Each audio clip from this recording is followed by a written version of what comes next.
The Senate will come to order. Mr. Panetta, please call the roll. Bridges. Buckner. Present. Coleman. Cook. Coram. Danielson.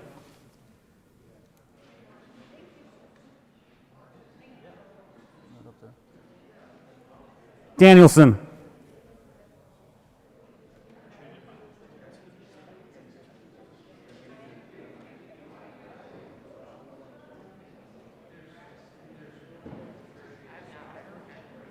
Here. Donovan. Finberg. Fields.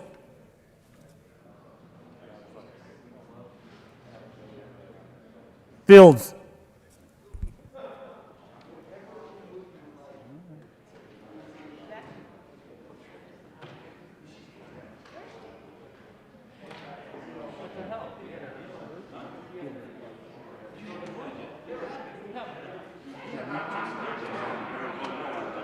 Gardner.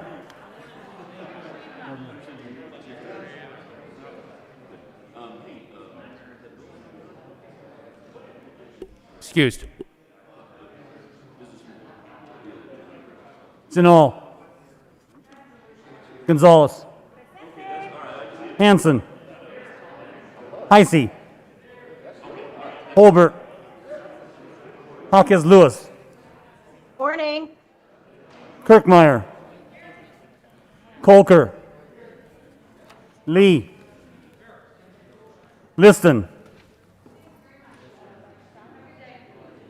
Excused. Lundin. Moreno. Patterson. Priola. Rankin. Rodriguez. Scott. Simpson. Smallwood. Sonnenberg. Story. Winter. Woodward. Here. Zenzinger. Fields.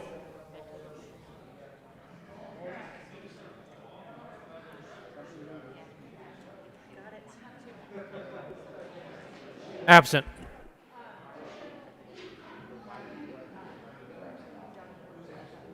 Mr. President.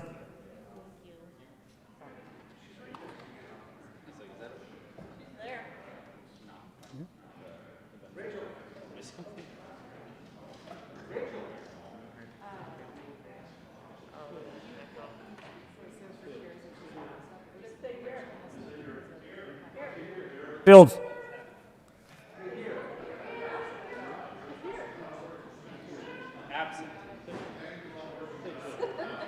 Fields.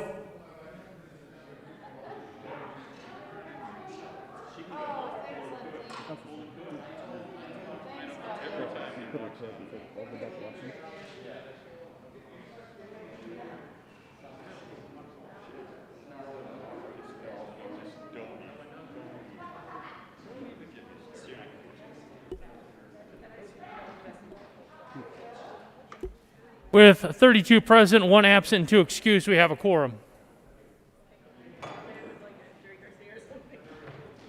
Would the good senator from Centennial please lead us in the Pledge of Allegiance? Thank you, Mr. President. Members, please join me in the pledge.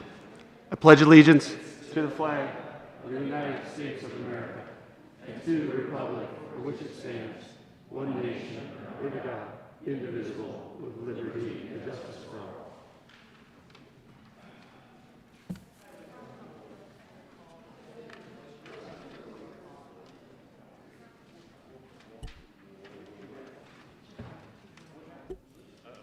Mr. Panetta, please mark Senator Fields excused. Senator Kirkmeyer. Thank you, Mr. President.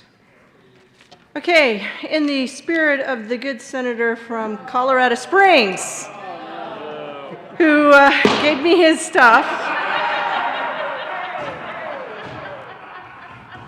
Really, I've cleaned it up. I would point the good senator from Brighton to the memo that says the mic can be shut off. The senator is recognized. Okay, thank you, Mr. President.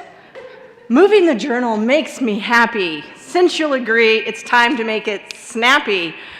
Doing this gives me such thrills, as I know you're all going to vote for my bills. And with that, I move the reading of the journal of Thursday, March 4th, 2021 be dispensed with, and that the journal be approved as corrected by the secretary. You have heard the motion. All those in favor say aye. All those opposed, no. The ayes have it. The motion is adopted. Senate Services. March 5th, correctly printed Senate Bill 172. Committee reports. March 4th, Committee on Agricultural and Natural Resources. After consideration on the merits, the committee recommends the following: HJR 1002 be referred to the Senate for final action. March 4th, Mr. President, the Committee on Agricultural and Natural Resources has had in consideration and has had a hearing on the following appointments and recommends that the appointments be placed in the consent calendar and confirmed. Members of the Colorado Water Conservation Board, effective February 13, 2021, for terms expiring February 12, 2024. Robert Sakata of Brighton, Colorado, to serve as a representative of the South Platte Drainage Basin and as a Republican appointed. Kern A. Trick of Crowdy, Colorado, to serve as representative of the North Platte Drainage Basin and as a Republican reappointed. Stephen A. Anderson of Olathe, Colorado, to serve as representative of the Gunnison and Compagre Drainage Basin and as a Republican reappointed. Introduction of bills. Senate Bill 173 by Senators Gonzalez and Moreno and Representative Caraveo and Gonzalez Gutierrez concerning rights related to residential rental agreements. State Veterans and Military Affairs. Senate Bill 174 by Senators Cook and Janal and Representatives Byrd and Carver concerning adoption of written policies by law enforcement agencies for constitutionally required peace officer credibility disclosure notifications. Judiciary. House Bill 1022 by Representative Froelich and Senator Janal concerning the protection of parties through the enforcement of proper surrogacy agreements. Health and Human Services.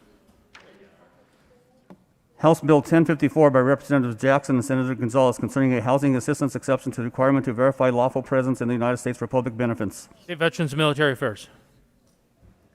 House Bill 1124 by Representatives Byrd and Soper and Senators Lee concerning an expansion of the availability of the ability to conduct business activity electronically. Business, Labor, and Technology.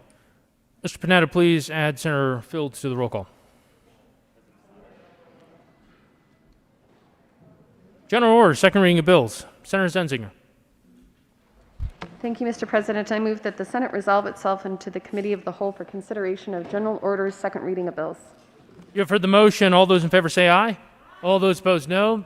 The ayes have it. The motion is adopted, and the Senate will resolve itself in the Committee of the Whole for consideration of general orders, second reading of bills, and Senator Zenzinger will take the chair.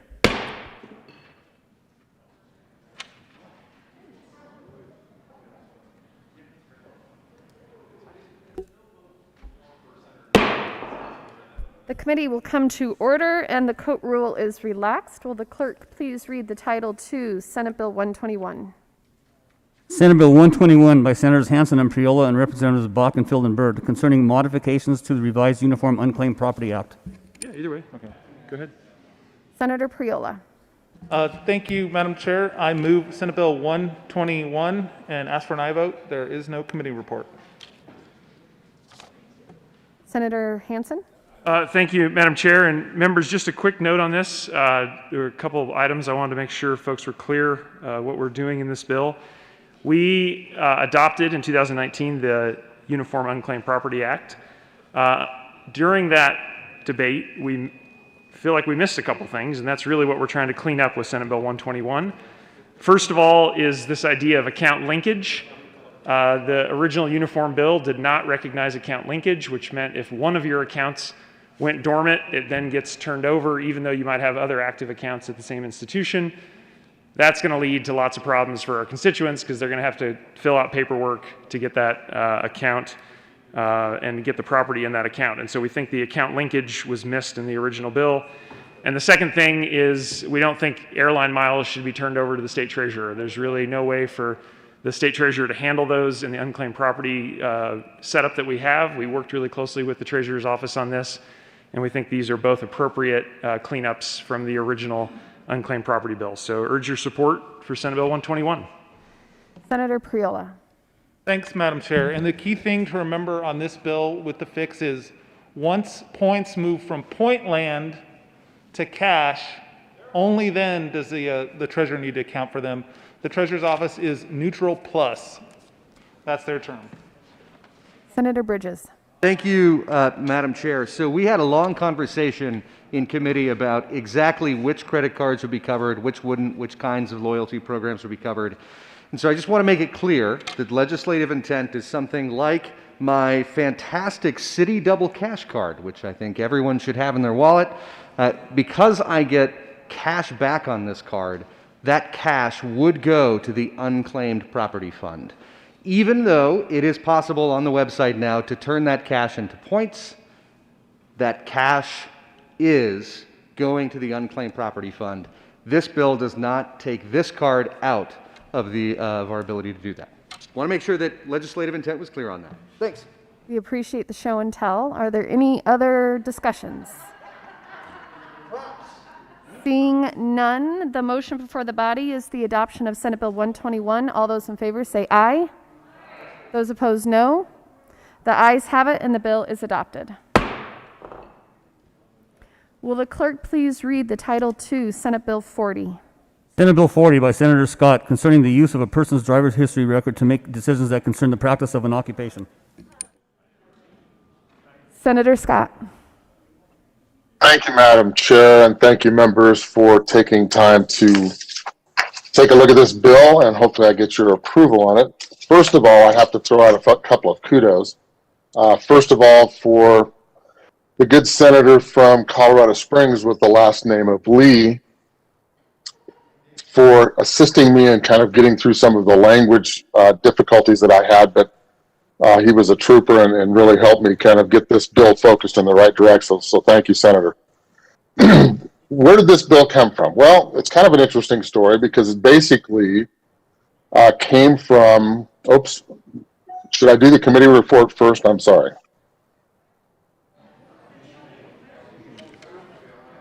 Madam Chair, I move the committee report also.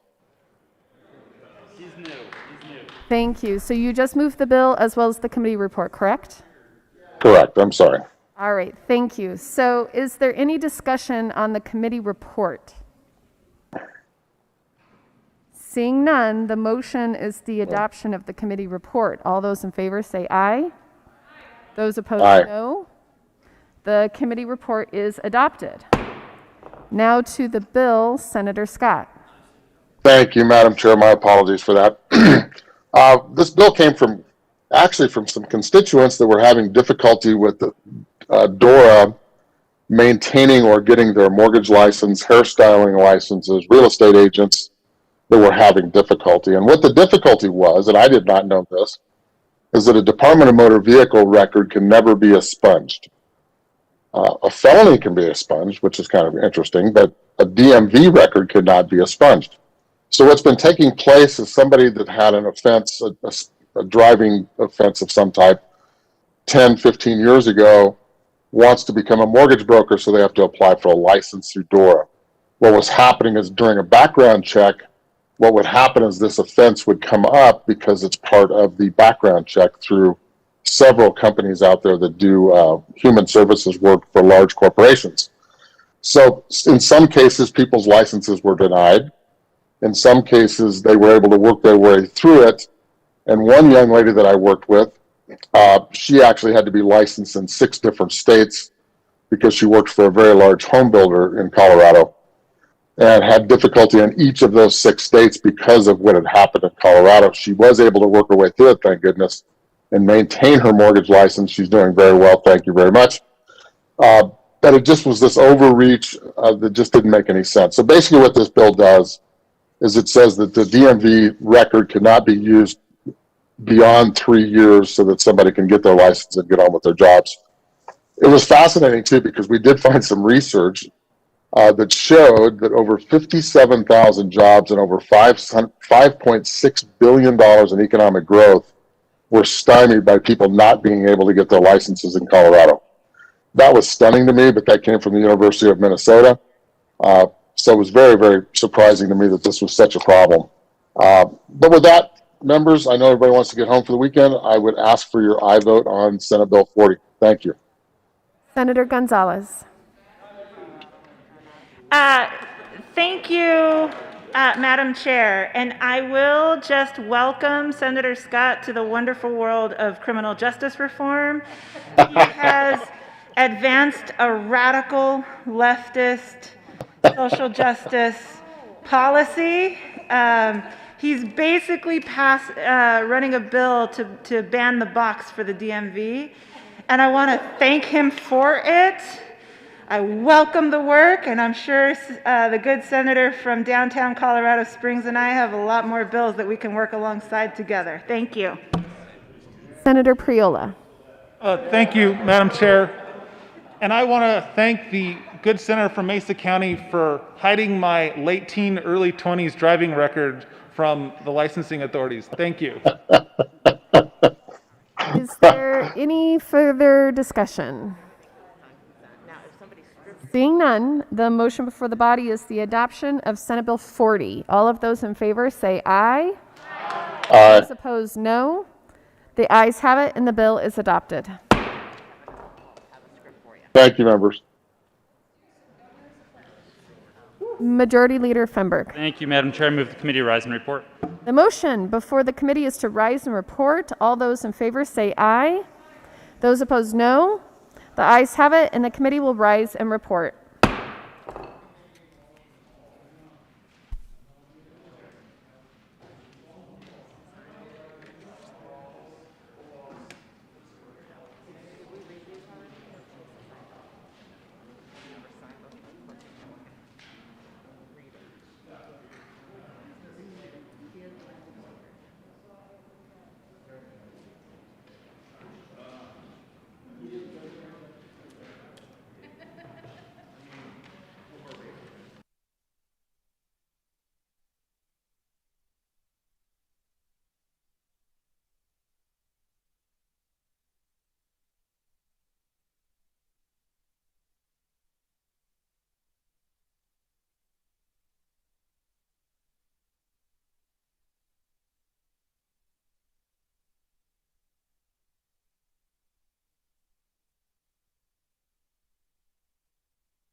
The Senate will come back to order.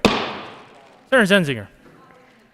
Thank you, Mr. President. The committee has met. We had a number of bills under consideration. Will the clerk please read the report?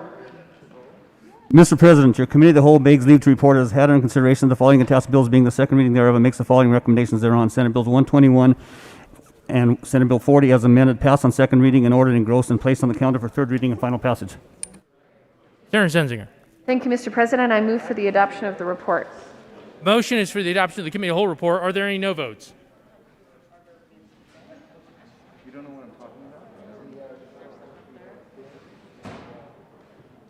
With a vote.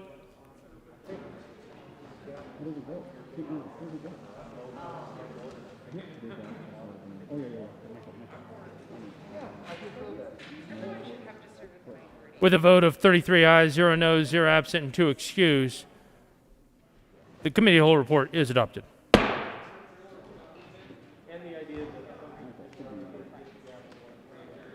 Senate Bill 121, Senate Bill 040, as amended, passed on second reading, ordered engrossed and placed on the calendar for third reading and final passage.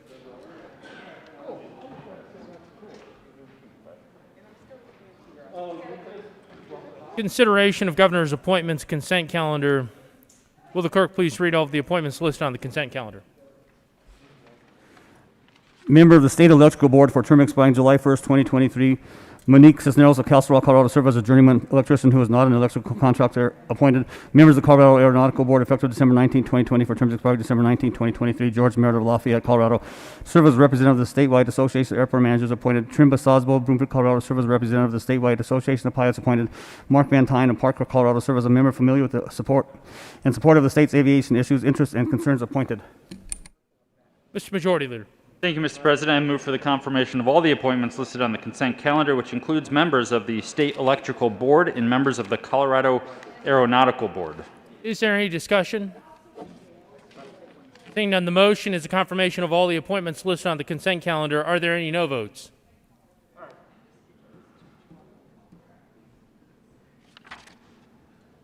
With a vote of 33 ayes, 0 noes, 0 absent, and 2 excused, those appointments are confirmed.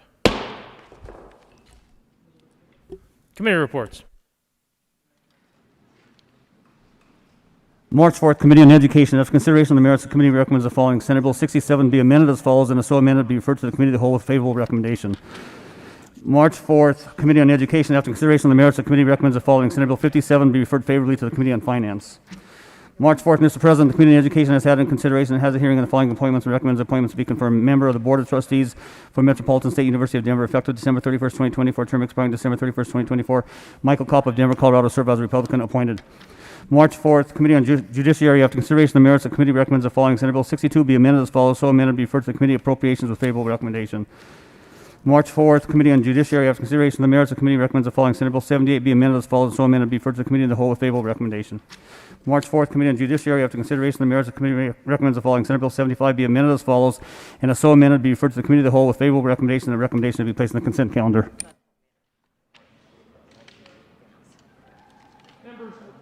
Members, would the Capitol Choir please convene so that we might wish and sing a happy birthday to Senator Woodward, even though he's joining us remotely today. Senate Choir.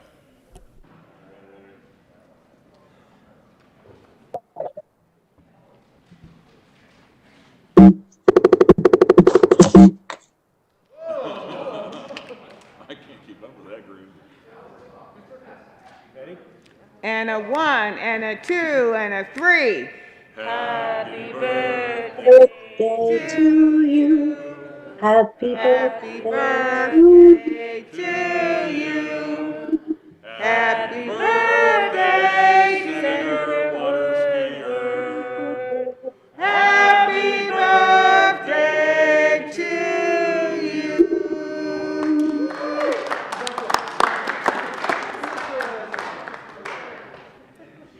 Announcements. Senator Gonzalez.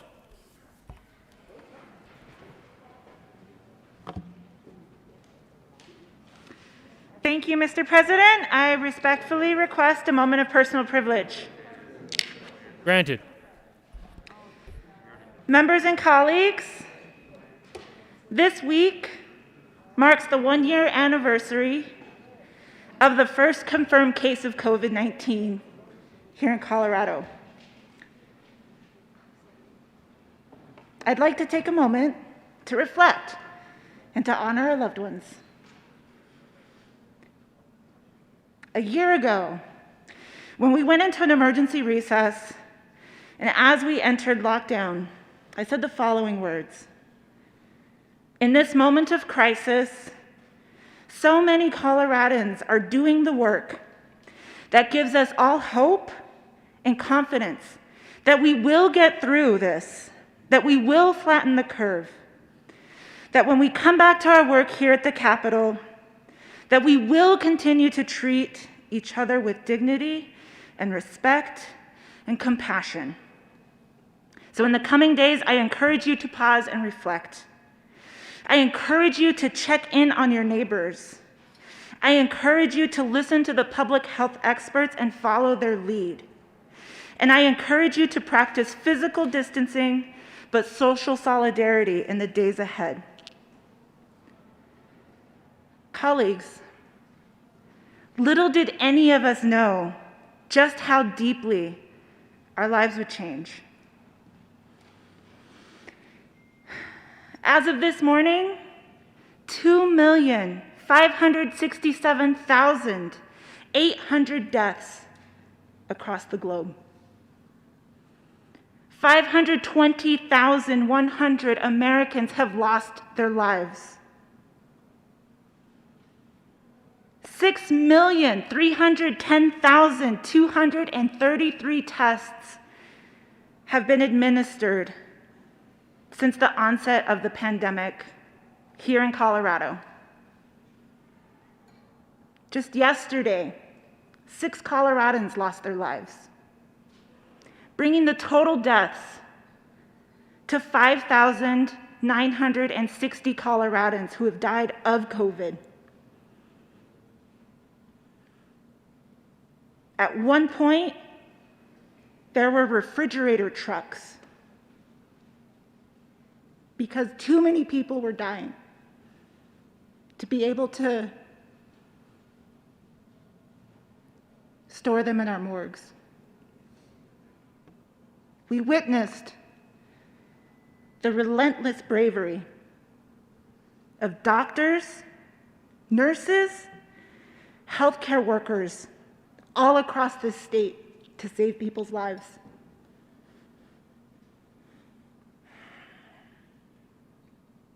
For months, I watched as the case counts grew, as people closer and closer to me got sick. At one point in November, I felt like I couldn't go onto social media without first offering condolences to friends, to 3, to 5, to 8 friends at a time, as they mourn their loved one's passing. And then it hit home. My husband's family lived together in North Glen. His mom, Jean Chavez, his uncle, Johnny Castillo, and his grandfather, John Castillo, all got sick. My husband's grandfather passed first, but Jean and Johnny fought valiantly for over 3 weeks on a ventilator before passing away. My husband and his family said their goodbyes over Zoom.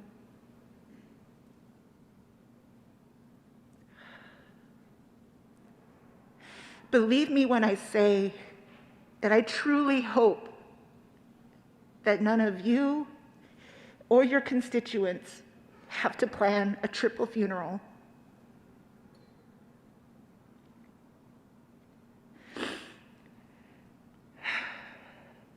The groups hit hardest by COVID-19 were also disproportionately impacted by other crises of inequity, from racism to housing to healthcare to income disparities. Our departments were overwhelmed with requests for assistance, cries for help. Just this month alone, in February, $55 million in requests for assistance to keep people housed.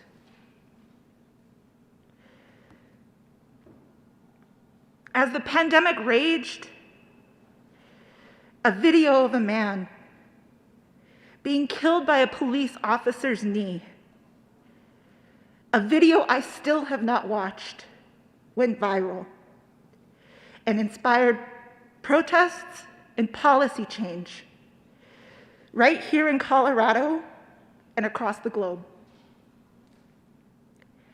In passing those criminal justice reform policies, we affirmed that even in the midst of a pandemic, even in the midst of so much Black death, due to the long-standing inequities of healthcare provision, that Black lives matter. There were surreal moments this year. Stories of valiant Colorado firefighters racing to save lives and to save homes from record-breaking wildfires. And yet, still having to socially distance in order to keep from sparking a different fire, a COVID outbreak.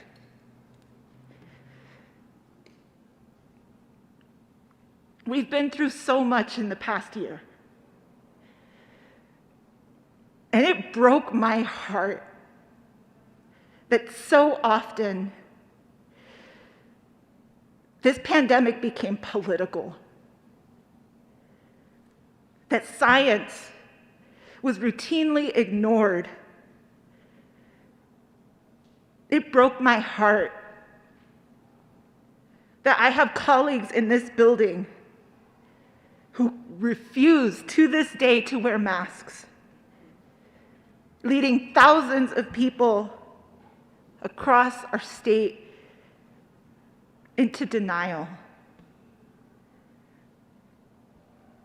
Somehow, even in the most straightforward of circumstances, with the clearest of opportunities to come together and to do right, we have colleagues in this building who've chosen to prop up conspiracy theories and to cast doubt on life-saving recommendations for our public health. And y'all, that makes me furious. I'm here to make change, to bend systems until every Coloradan is treated with dignity and compassion and respect, so that we no longer have to howl at 8 p.m. to support our essential workers because we actually pay them living wages, so that we reverse the flood of women who have left the workforce over the past year by creating childcare systems that work for families and for communities. So that we don't just recover and get back to normal, but that we build a state where everyone can thrive. The pain behind us and the crises before us are too great and too intertwined for us to waste the precious opportunity that we have here in this building to deliver for our state and for our constituents.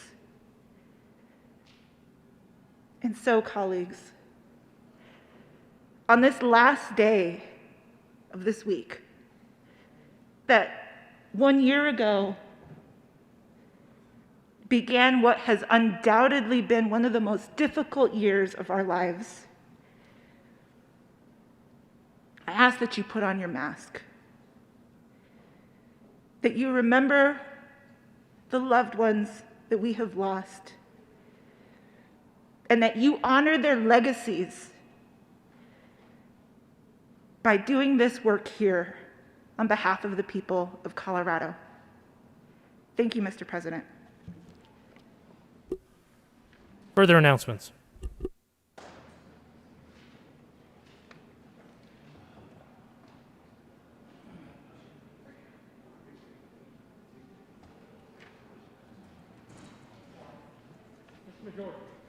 Mr. Majority Leader. Thank you, Mr. President. We do not have any more bills to read across, so we will be adjourning today. I move that the Senate adjourn until 10 a.m. Monday, March 8th, 2021. You have heard the motion. All those in favor say aye. All those opposed, no. The ayes have it, and the motion is adopted. The Senate will stand in adjournment until 10:00 hours on Monday, March 8th, 2021.